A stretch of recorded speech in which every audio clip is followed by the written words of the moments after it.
गंगुआ नाम का एक चोर था। वो चोरी का काम इतनी सफाई से करता था कि पुलिस भी उसे आज तक नहीं पकड़ पाई थी। वो हमेशा चोरी करके पुलिस के हाथों से बच निकलता था। गंगुआ रोज रात को चोरी के लिए निकलता और किसी न किसी बड़े सेठ के घर में हाथ मार ही लेता था।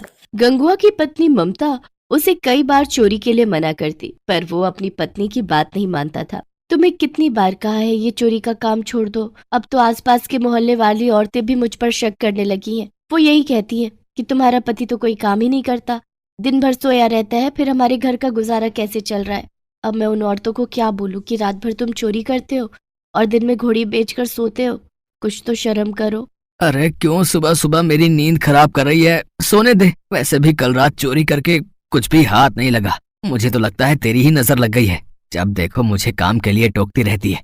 अब मुझे सोने दे, रात को मुझे फिर से चोरी पर निकलना है। गंगुआ रात को चोरी करने निकलता है, पर उस रात भी वो किसी भी घर में चोरी नहीं कर पाता। ऐसे ही कई दिन बीत जाते हैं। गंगुआ परेशान हो जाता है क्योंकि अभी तक उसने कोई भी चोरी नहीं की थी। वो गुस्से में भरा हुआ घर लौट आता है। उसी गांव में मोतीलाल नाम का एक बहुत ही अमीर और लालची व्यापारी रहता था। मोतीलाल दिखावा करने में बहुत ही माहिर था। गांव वालों के सामने वो खूब दान पुण्य करने का दिखावा करता ताकि सब गांव वाले उसकी खूब वाहवाही करें। मालिक, कुछ गांव वाले मिलने आए हैं। हाँ हाँ, उन्हें अंदर भेज दो और सबके लिए चाय पानी का इंतजाम करो। सब गांव वाले मोतीलाल के लिए कुछ न कुछ उपहार लेकर आए थे। अरे अरे, आप सब इतना कुछ ले आए? क्या जरूरत थी इतना कुछ लाने की? सेठ जी, आपने गांव में पानी की नई टंकी लगवाई है, इसलिए गांव वाले उपहार स्वरूप ये थोड़ा बहुत लाए हैं। और ये मेरी तरफ से फसल के नए आम बच्चों के लिए लाया था। अरे तुम सब गांव वालों के काम आना और गांव की सेवा करना ही तो मैं अपना धर्म समझता हूँ। ठीक है, मैं ये रख लेता हूँ। गांव वाले अपने अपने घर चले जाते हैं। मालिक, छोटी सी टंकी लगवाने के बदले इतना सामान फायदे का सौदा है। अरे चुप चुप, दीवारों के भी कान होते हैं। जाकर देख अब कौन आया है, जा। मालिक, शिव मंदिर के पंडित जी आए हैं। जय शिव शंकर पंडित जी। जय शिव शंकर मोतीलाल जी, मंदिर की सेवा कार्य के लिए आपके पास आया हूँ।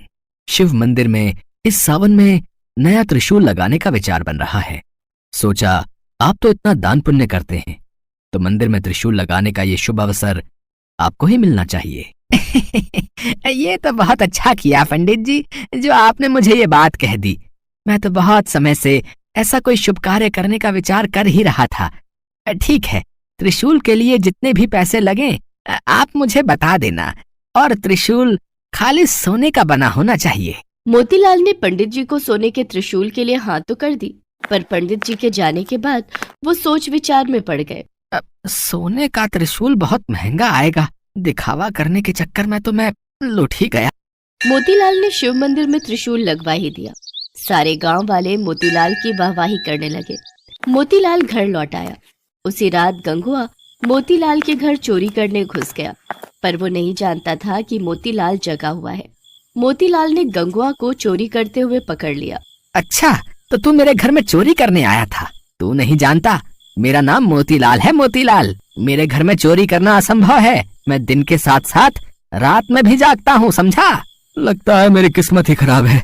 इतने दिनों बाद चोरी करने का मौका मिला और वो भी पकड़ा गया। अब तो ये सेठ मुझे पुलिस के हवाले कर देगा।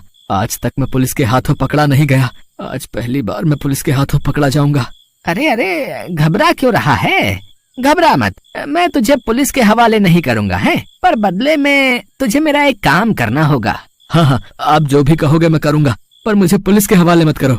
तुझे शिव मंदिर में लगे सोने के त्रिशूल की चोरी करनी होगी और वो त्रिशूल मुझे देना होगा। शंकर जी के त्रिशूल की चोरी? पर हाँ, शंकर जी के त्रिशूल की चोरी। तुझे अभी इसी समय त्रिशूल चुराकर मेरे पास लाना होगा। उसके बाद मैं तुझे छोड़ दूंगा, नहीं तो तू जानता है मैं शोर मचा दूंगा और तुझे पुलिस के हवाले कर दूंगा। फिर पुलिस तुझे महीनों तक नहीं छोड़ेगी। हाँ ठीक है सेठ जी, मैं अभी जाकर त्रिशूल चुरा कर लाता हूँ।